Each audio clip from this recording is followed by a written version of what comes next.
Hey everyone, I'm here with a quick video on Diddy. Listen, many people are turning their backs, okay? Don't want nothing to do with him. But listen, long behold, they said everybody got a person that's going to stick with them to the end. So we got one person so far that we know of. Well, you know what? Maybe I'll count Stevie J, right? So I'll say two. So her name is Kalina Harper. She's an ex bad boy, artist.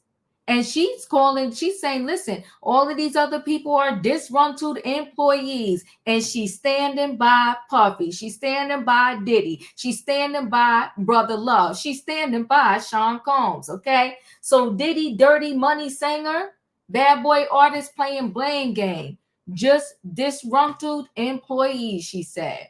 So Diddy got blasted by dozens of ex-associates and colleagues in a bombshell report, but he still got at least one person in his camp. One of the singers from his old musical trio, Love and Hip Hop Atlanta alum, Diddy Dirty Money member, Kalina Harper, was interviewed for Rolling Stone amid their 6-month investigation, and she was one of the few who defended him. This while also crapping on all the bad boy artists who were piling it on. Okay, so there she is in the picture there, back, when he had that group. Kalina not only praised her time working with Diddy, but she scoffed at the bad boy alums who blamed him for flatlining their careers, which was a reoccurring theme in the Rolling Stones piece. Kalani said there was an air of disgruntled employee syndrome in this scenario. Pretty ballsy words considering the laundry list of ex-bad boy artists who went on the record. Danny the Kane singer Aubrey O'Day recently told TMZ her time at Bad Boy resulted in abuse and that Diddy dangled her publishing rights in exchange for an NDA that prevented her from ever trashing his name again. Okay, he likes to get his NDAs because after he gets the NDAs, no matter what you gotta shut up and not talk about him, or else you're gonna pay the piper. So ex-bad boy artists The Lox and Young Jock nearly avoided brushes of violence, publicly beefing with Diddy and Mark Carey. Formed his entire 2009 memoir, Dancing with the Devil, how Puff burned the bad boys of hip hop around his alleged nightmare label. Nightmare time with the label. According to Rolling Stones, even the late Notorious B.I.G., whose 2-album run is embroiled in Bad Boy's lineage, was apparently plotting his exit from Diddy's company. Of course, there's Cassie, who only released one album of her 10-album deal and filed a lawsuit that painted Diddy as her tormentor, masked as her lover. Kalani, alongside former Danny Kane member Don Richard, formed Diddy Dirty Money in 2009 and released their Last Train to Paris album a year later. The band performed together for about a year after that, but it disbanded heading into the early 2010s.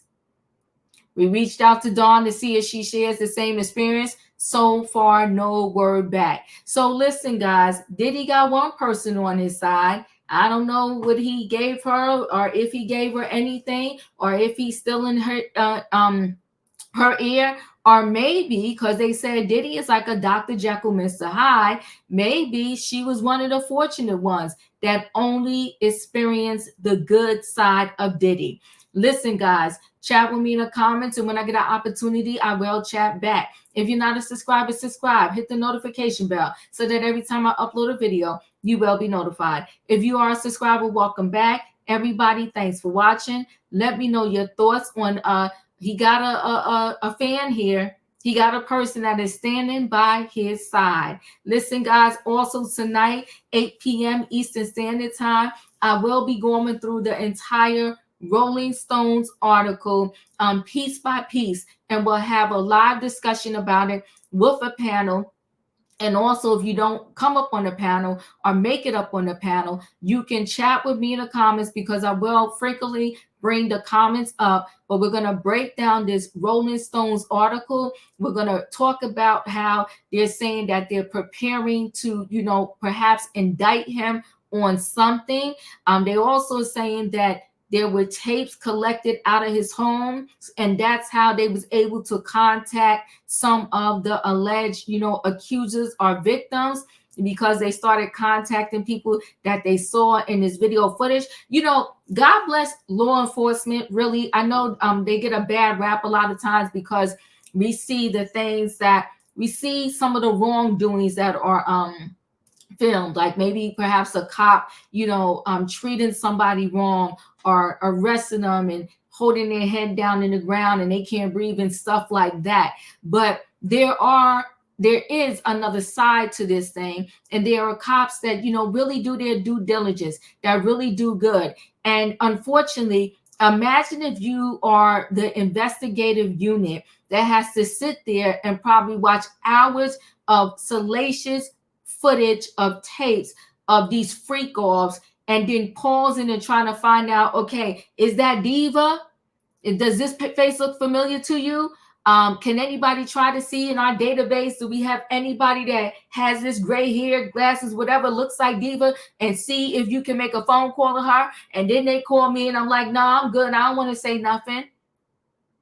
Or maybe I perhaps said, yeah, I'll talk, but keep me anonymous or something like that. So they got to sit there and watch these freak offs on videotape and all the other things that they see. And I'm just talking to the Diddy and these freak offs. There's other stuff that law enforcement see that they can't unsee, when it comes to children, when it comes to adults, when it comes to DV, all of this thing. So you know what? To all the men and ladies in blue who really truly are dedicated to their craft and are not just, out there, terrorizing the people or doing stuff to people that is not legal, who they are really doing their job. I give my praise and honor to those men in blue and the ladies in blue that are really working hard and are doing their job. Listen, guys, because this Diddy case is difficult. Imagine you're dealing with a celebrity that used to be on his high horse. Everybody used to admire, adore him, and love him. And now you got to sit there and do the right thing and do the best you can, and to bring an indictment to maybe partially make these people whole again in some way, shape, or form. The people that he allegedly terrorized, broke their spirit, and broke their soul. I don't know. Listen, guys, chat with me. What do you think? What is her name of that? Kalani. Do you think Kalani is right? Do you think that these are a bunch of disgruntled employees? While the good was good, they hung in there with the good, but then when the good got bad, they wanted to complain and jump on the bandwagon with everyone else and say, Diddy was horrible. Let me know your thoughts. Chat with me, or hang out with me tonight when we go through the whole Rolling Stone article. Thanks for watching, and I'll see you in the next video.